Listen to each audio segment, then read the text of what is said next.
Hello, Cricuters, and welcome to Cricketing with Delonda. It's me again, Delonda, and thank you so much for joining me today. If you joined me last night, then you saw me as I converted this EPSON 7820 printer to use for sublimation. So hopefully you saw that. You saw me unbox it. You saw me convert it. And last night I showed you two of the printed images that I was able to print from that printer. These are the two printed images right here. Now, not like that, like this. These are two of the photos that my family and I took this past weekend when we did our family photos. And I am going to show you how they look being printed from this printer with different sublimation presets. Now, the sublimation presets that I use in my EPSON 2760, I don't know if you can see that one. I was able to make this canvas. I did this one a while back, and I know a lot of people love the vibrant colors of it, and I love this one. This is our family photo from last year. But I changed the settings, and I am going to see how this ink with this setting comes out. But before I do that, you know what I need you to do. The three things: hit the like, hit the subscribe, turn on the bell for notifications, because I do upload new content every single week without fail. All right, so this was my first image. This is from my EPSON 2760. If you haven't seen that tutorial, I'll make sure to link it below. But in this one, we're going to see how this ink does, this same ink that I've always used. We're going to see how it does in this printer. Okay, so the materials that I'll be using, I'm going to use an 8x10 canvas. So it still has the plastic on it. It's the same thing, same size as this one. Okay, I am going to use my same ink that I love, that I swear by, the Hippo Sublimation ink. I printed those images on sublimation paper, which is, you know, my go-to, my favorite. And I'm not going to follow the same process that I did last time when I put the polyester fabric on top of the canvas. This time I will be using these letter size laminating pouches. And if you're interested in getting these, this is it says they're glossy. They work with any thermal laminator. So I'm going to put the laminating sheet on top of the canvas, and I'll add my photo to that, but I'll show you my whole process. All right, so without further ado, let me show you what my sublimation preset is, just in case this works out. I even named it test. Okay, and then we'll get started with the sublimation process. I'm not going to use my big heat press for this. Hopefully you can see I will be using my Cricut 9x9 easy press for this tutorial. All right, without further ado, let's get into it. I am in Microsoft Word, and this is the photo. This is one of the photos that I printed out. Before I get into the tutorial, I'm going to show you my sublimation preset that I'm going to just try for this video. So I haven't used this sublimation preset before, but we are going to learn together. I'm connected to the EPSON Workforce 7820. I already have my images printed, but I'm going to show you how I got to the preset. Okay, so the first thing that will pop up is the main box or the main screen of your printer settings.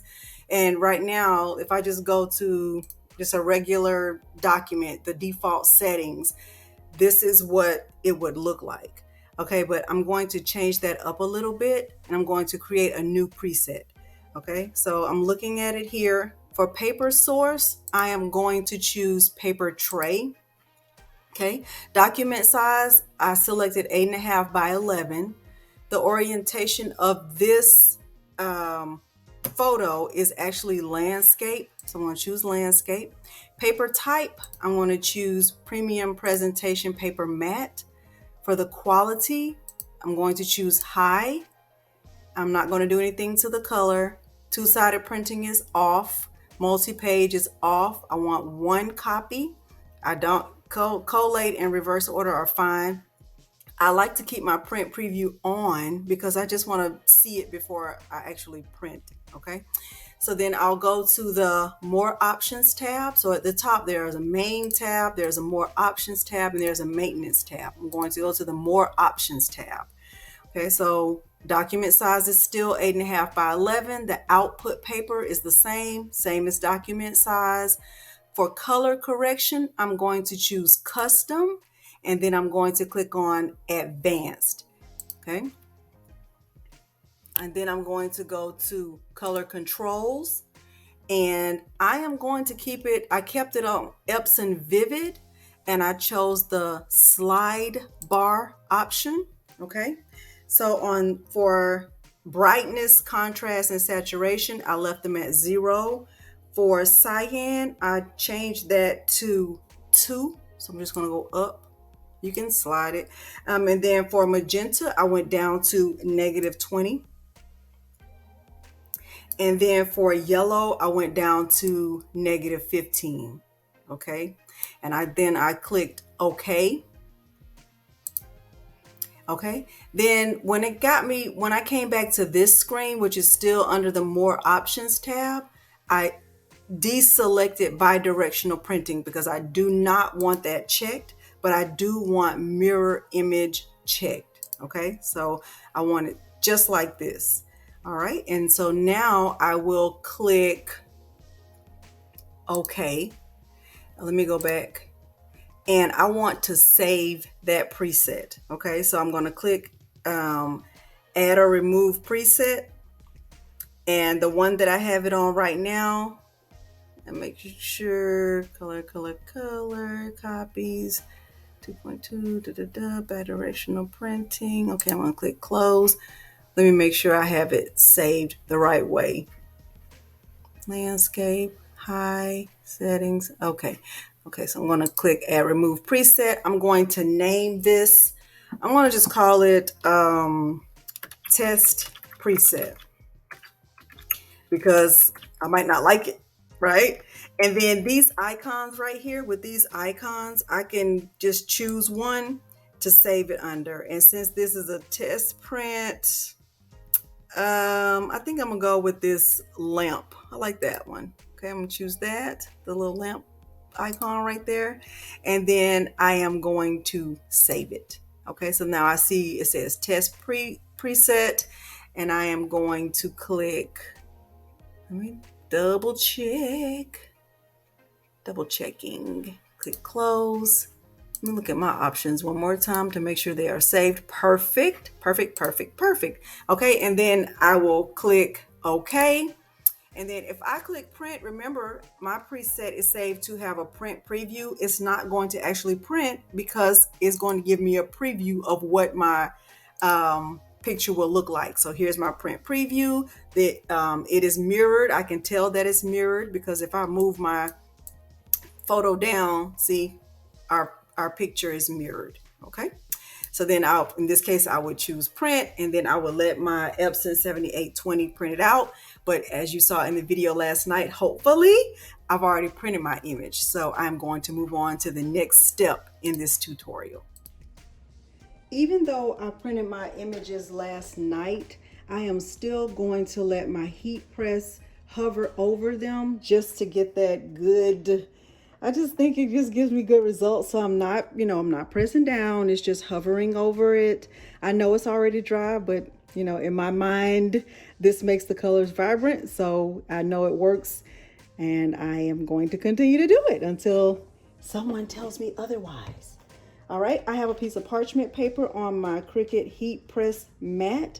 The next thing I'll do is get my canvas open, and the reason why I'm using my Cricut 9x9 instead of my bigger heat press is because I'm kind of concerned about this wood getting warped under the pressure of that big heat press, and I can give it, I can control the pressure better from my 9x9.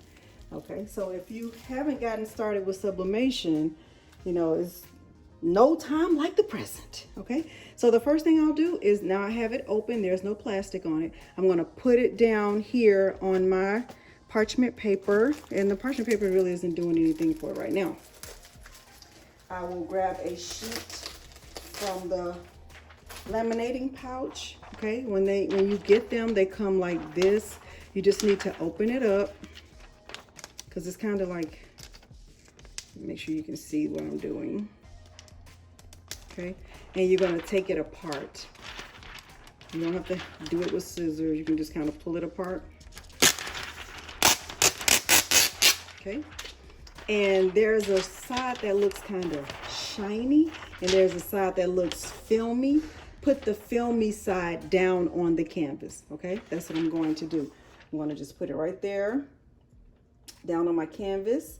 And I am not going to press this very long, maybe 10 seconds or so. The goal is to just get the laminating film attached to the canvas, okay? And, you know, really I could, you know, I might even do that.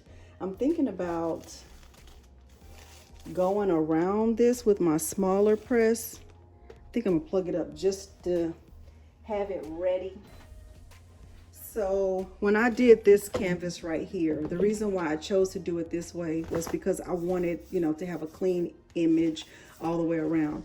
If I put just the laminating film on here and then when I get ready to cut it off, to me it's just going to be weird to have this as canvas and not be shiny. It's just my opinion. So what I think I'm going to do is press this for 10 seconds and then go around the edges with my smaller press. All right, I'm going to use nonstick parchment paper instead of butcher paper because the butcher paper tends to stick to the laminating sheet and I don't want that.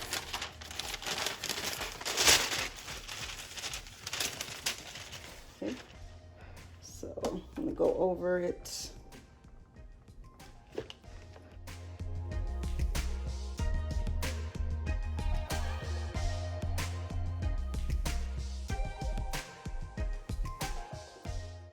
My smaller heat press is warm. I'm using a small mini press by HTV Ront. And I love this little thing. I'm gonna actually put the parchment paper on top and just go around the edges with my little mini press. Just to get the, I don't wanna cut the laminating sheet away. I want a smooth edge, not a rough edge.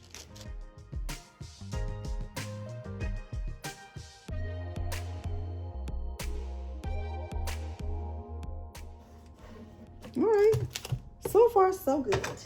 All right, now I will take my image. I'm going to start with this one first. Look how cute we look. We'll be looking good.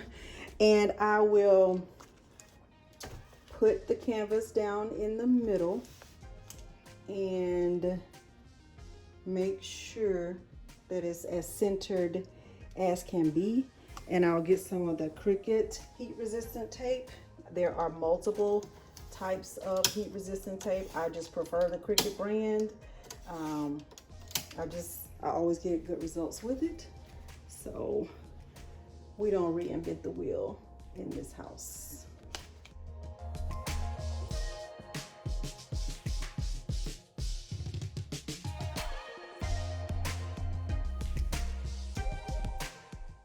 I think we are good. Now I will put the same piece of parchment paper right back on top, and I'm going to have to move this because it's not going to cover the whole thing, so we shall see. I have this set at 400 degrees and it's set for 60 seconds, but I'm not going to do 60 seconds. I'm probably going to do 30 seconds before I move it to the other side.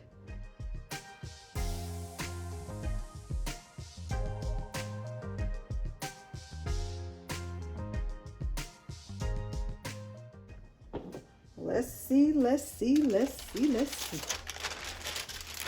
Uh-oh, y'all. Moment of truth. Moment of truth.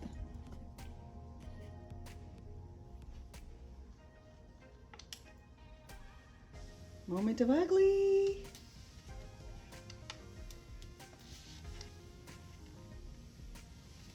I'm going to press it more right there.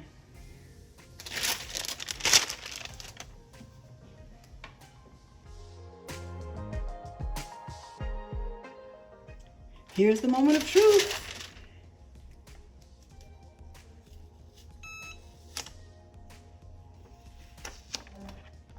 Ugh.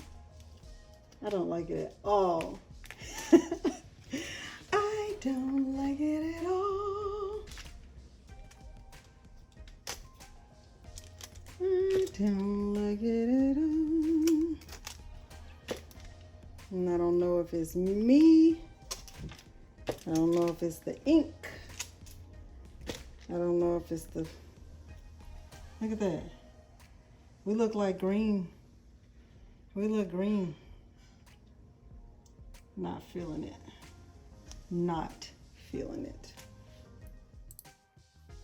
Since those first settings did not work, I am actually going to go in and delete those settings, and I'm going to show you how I have my sublimation presets set for my Epson EcoTank 2760, because I am definitely sure I will be using the same settings for my Epson Workforce 7820. So I'm going to go to printer properties.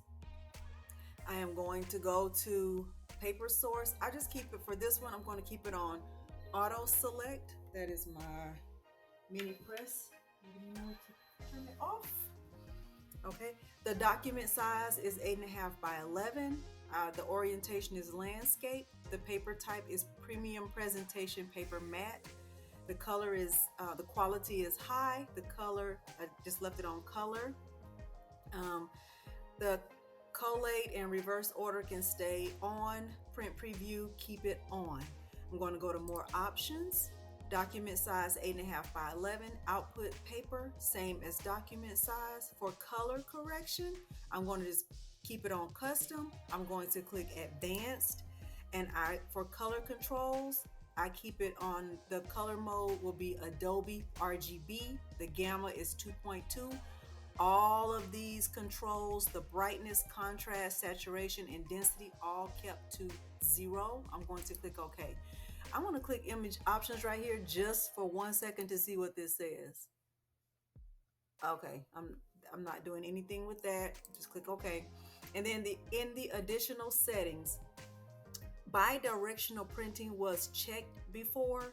I unchecked it, so I don't want that checked at all. And I do want to keep my image mirrored. So make sure to check mirror image and click, I'm going to go back and I'm going to type in a name for this. I'm going to call it Delanda's Sublimation Preset Gamma 2.2. Okay, and I'm going to give it a little, I like red, so I'll use this red little icon, and then I will click save. So now it's right here at the bottom, and I will close this and I will click OK. Okay, so those are my sublimation presets. That's the one that I'll use when I print out the next image. I have my design printed out. I put it on my heat plate. And what I typically do is I let it sit on the heat plate for a few seconds. I don't close the heat press all the way. I just kind of let it hover. And this helps to make sure that the ink is completely dry before I start to press it. Okay, I have the canvas. I already have the laminate sheet on the canvas. Taking it from the heat plate. And now I will get it lined up so that I can press it. Now what I'm going to do is I'm going to add a towel in that middle space on the canvas because it's just hollow right there, and I want to make sure that I have good heat and good pressure, good and even pressure. So I'm just going to fold the towel and put it there right there in the middle. And I will also make sure that after I get the towel folded and put down in the middle, I will tape it down with the Cricut heat resistant tape. So this part, you know, if you have a book or a piece of wood works well in the middle of a canvas, you need to have something there to make up for the open space. Now it's time for the reveal. I'm nervous because I don't feel like I was able to get even pressure. Oh, I don't like it. I do not like it.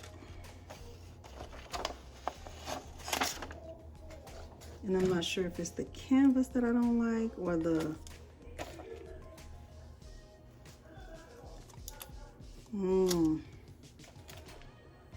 yeah, I guess it's okay. I'm not crazy about these wrinkles.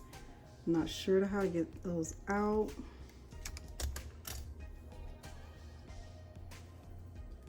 I don't like it.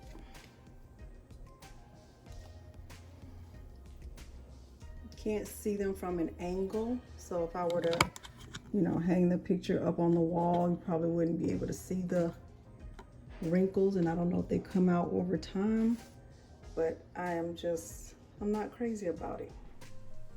So my final thoughts about this. I was very shocked to see this, and I didn't like it at all.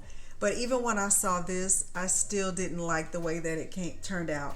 If I had to do sublimation on canvas or any photos on canvas, I would stick with doing it the way that I did it on that one, where I put the polyester fabric on top of the canvas. So that's the way I prefer. My daughter said this looks nice. I was not able to get those wrinkles out, and maybe it was just me. Maybe the heat press was on too high. I'm not sure, but I don't love this, but it's an option. All right, at any rate, thank you so much for joining me today. If you haven't already done the 3 things, go ahead and take care of that. Hit the like, the subscribe, and turn on the bell for notifications, because I do upload new content every single week without fail. All right, thank you so much for joining me today, and thanks for watching. Bye.